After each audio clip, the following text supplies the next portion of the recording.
वसईमध्ये आज झालेली एका तरुणीची हत्या ही काळजाचा थरकाप करणारी आहे।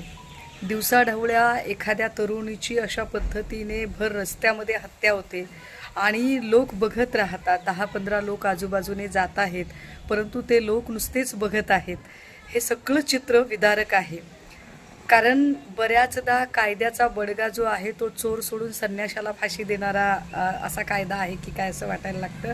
कारण मदत करायला आलेल्या माणसांना मग विनाकारण आपल्यालाच पोलिसांच्या जास्त पोलीस स्टेशनच्या चक्रा माराव्या लागतील की काय, या भीतीने बऱ्याचदा पोलीस अशा कुठल्या भांडणांमध्ये किंवा अशा कुठल्या फंदात न पडणं लोक जास्त पसंत करतात। आणि त्यामुळे त्या हत्येच्या समयी एकही माणूस मदतीला तिच्या जायचा प्रयत्न करत नाही। एक माणूस जाताना दिसतोय, परंतु त्याची शक्ती कमी पडते, इतका कदाचित तो इसम रागात असावा।